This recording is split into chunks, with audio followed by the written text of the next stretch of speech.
Today on the channel we're driving this 2018 Porsche Macan. Of course this is a base model. This car was brought to us by First International Auto Group out of Merrimack, New Hampshire, so definitely check out this Macan and many other wonderful cars on their site. We do a lot of cars for them, so definitely check them out. The Porsche Macan was first developed for the 2014 model year, providing a compact SUV to the brand that was desperately trying to cement their position in the SUV market. Of course, Porsche already had the Cayenne since 2002, but not everyone wants a large SUV of that size. They continued to make this first generation Macan for 10 years, with it receiving updates in 2016, 2019, and of course 2021. These updates allowed the model to keep up with times as far as modern tech and styling goes.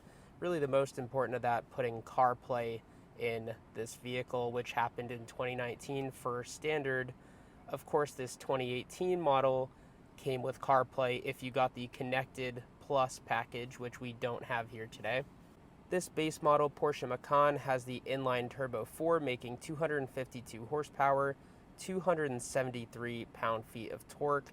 You'll even find this 2-liter turbo 4 in a Golf GTI, which is kind of funny. Anyways, we'll see how this thing performs. Of course, this isn't a 6-cylinder Macan, so it's not the most powerful one like you'll get in the GTS or the Turbo.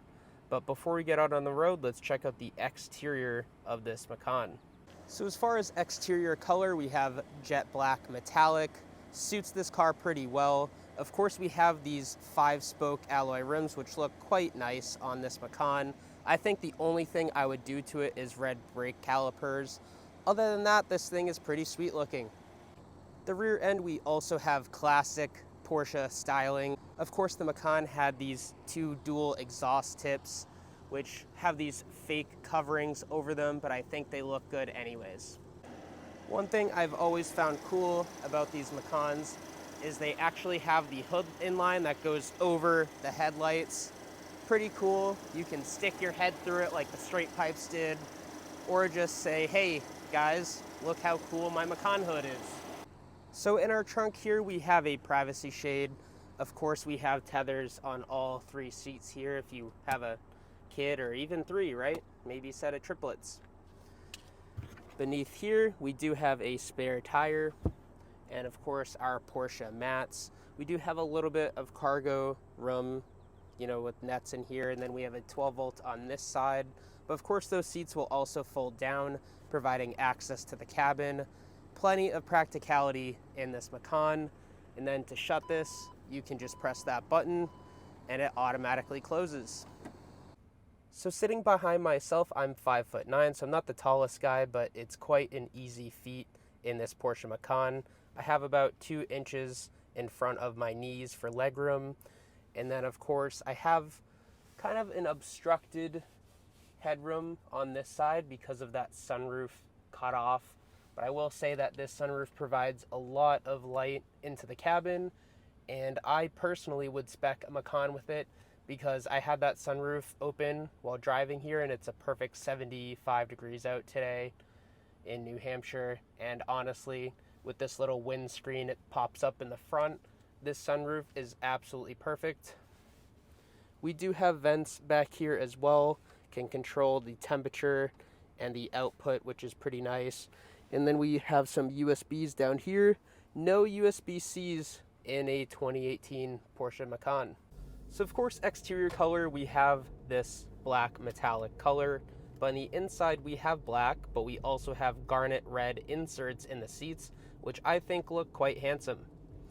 We also have red stitching that goes across the top of our dashboard, and some gloss black materials in here, some aluminum. I think overall this interior is a very nice place to be as far as material quality and design.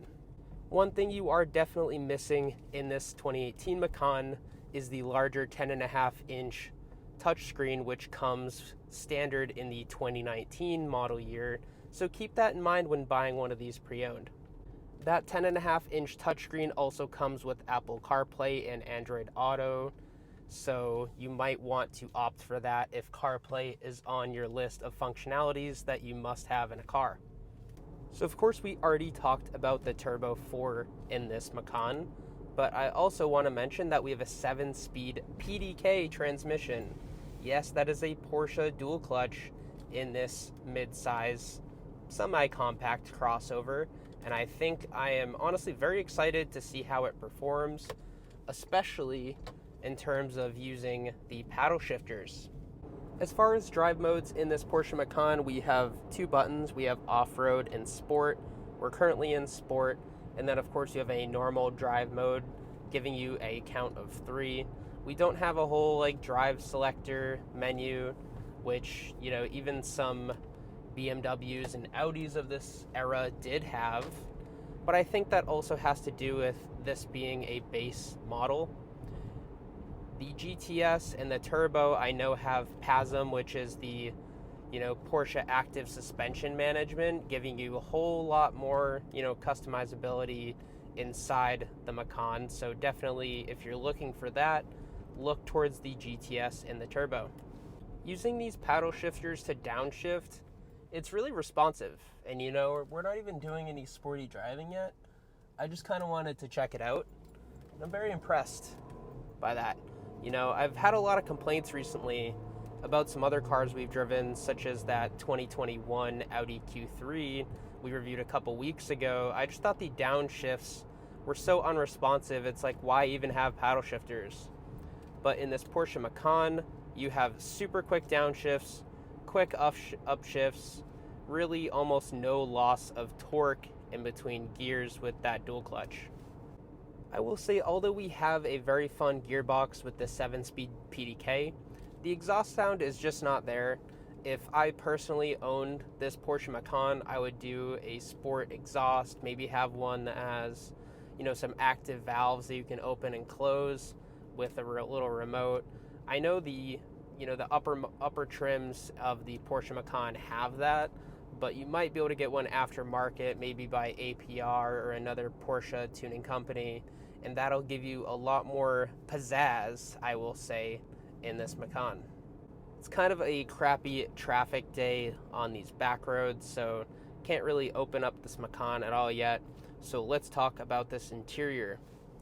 As far as comfort, I feel like these seats are quite plush, but they do have nice side bolsterings to hold you in.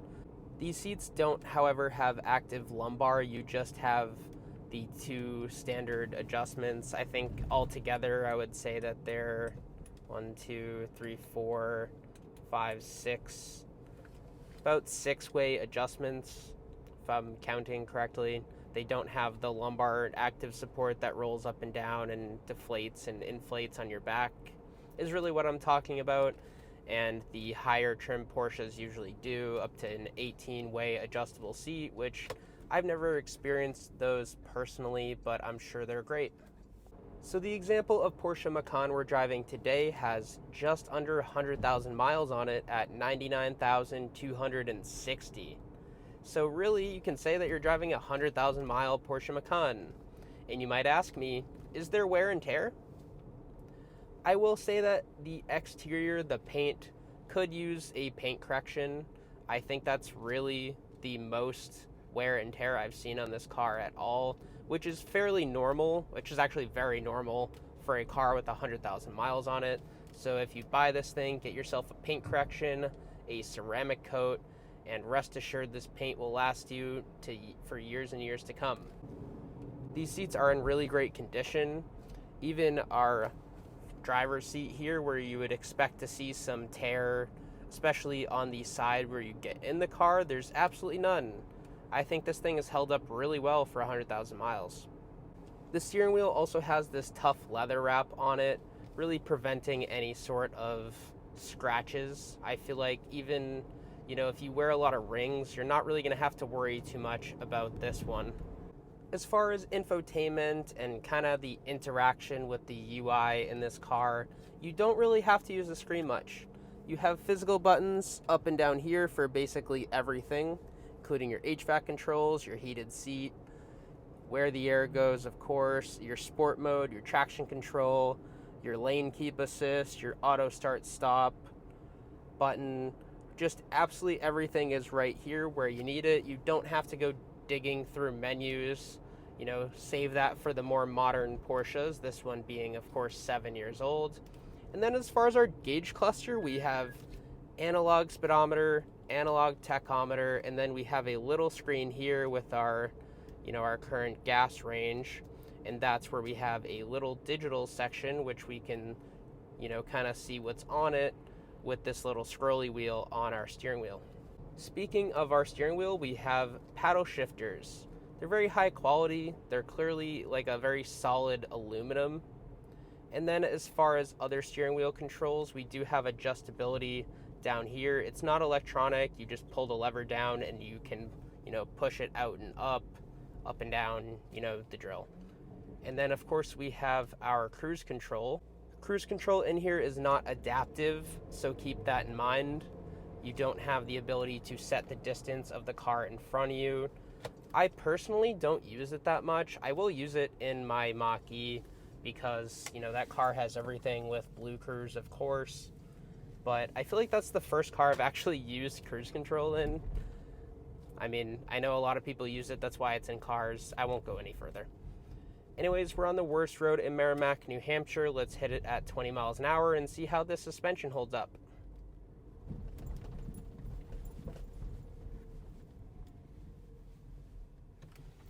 So really well behaved over those harsh bumps. Of course, the one area where you will have this lack over the Cayenne is actually due to that wheelbase. The shorter wheelbase is definitely going to get you a little less, good behavior over those harsh bumps, and you can definitely tell the difference between this Porsche Macan and the Cayenne we drove about 4 or 5 months ago. And then of course we also just reviewed an Audi Q7. That video is up already, and so check that one out. That car behaved a lot better than the Macan over the harsh bumps due to that extended wheelbase.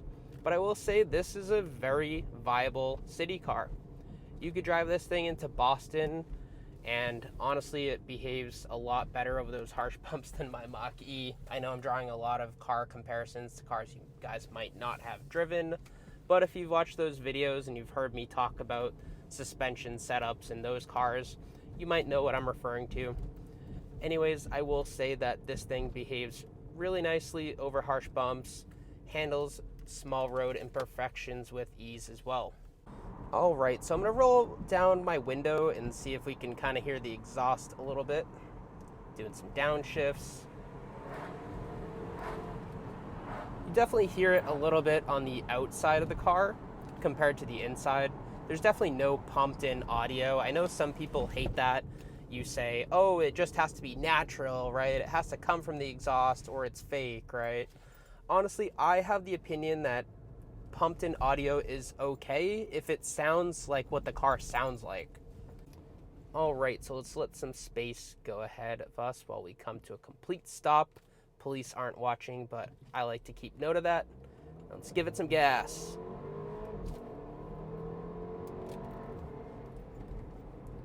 This thing has some good pickup. 0 to 60 is quoted at 6.7 seconds, which does sound fairly slow for what I just experienced. I feel like this thing, especially due to the PDK, it shifts really quick. You really end up in that power band, and of course with only 252 horsepower, 273 pound-feet of torque, moving a 3,900 pound car, you do kind of be like, oh, well, maybe I might want the 6-cylinder option. Me personally, I think I would be happy with this Turbo 4, especially due to the fuel economy. So of course I've driven a couple different Porsches now. This is my first journey in a Macan. Of course we've driven a Cayenne, we've driven a Boxster, and we've driven a second-gen Panamera? No, first-gen Panamera, right? So we've been around the block a little bit. Of course I still haven't driven a 911. And that's what people say is like the true Porsche experience. I will say all of these cars have a lot of familiarity in them, right? And their styling, exterior-wise, and of course in the interior too. Like, I feel like we had a very similar steering wheel setup in basically every car we got into. and I feel like their ergonomics are set up to a T. We have physical buttons for everything we need. I know it's a lot to look at and a lot to get used to, but all the buttons are very high quality. After maybe a few days in this car, you'll know where everything is, and it's really easy to use, and I really commend Porsche for that. So as far as some other features and whatnot in this Macan, we do have two memory seat adjustments here. So you have, two people who can have drastically different heights and be able to just press a button and have that set to where their seat last was. We do have a heated driver's seat and a heated passenger seat, 3 steps.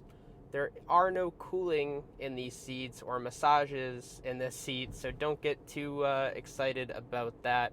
But the heat is a great option, and these seats fit me very comfortably, and I feel like you could really get yourself comfortable on long road trips in this thing just fine. We'll have ample room for my legs, and even those back seats, you can fit up to 5 people in this Macan with ease. And I feel like, if you have a small family, some younger kids, they could really have tons of room in those back seats. And honestly, being an adult, 5'9", I could fit back there too, sitting behind myself. With that being said, I feel like this Porsche Macan is a nice blend of luxury, practicality, while also still having that Porsche like sports car feel. You definitely have nice steering, a good like sporty suspension setup. I will say I definitely missed the Porsche active suspension management that was in that Cayenne. I feel like that's a very nice option to have, as well as the active sport exhaust. I think if you could just kind of pick options out of thin air to put in this Porsche Macan, those would be the 2 choices I make, along with the connected premium package that gets you, the connected plus package that gets you the Apple CarPlay. With that being said, I think this 2018 Porsche Macan base is still a lot of car for being a base car. So if you're interested in buying this Porsche Macan, definitely check it out listed on the First International Auto Group site. Please let me know your questions below, and of course don't forget to like and subscribe. And I will see you all next time on Auto Joe. Bye-bye.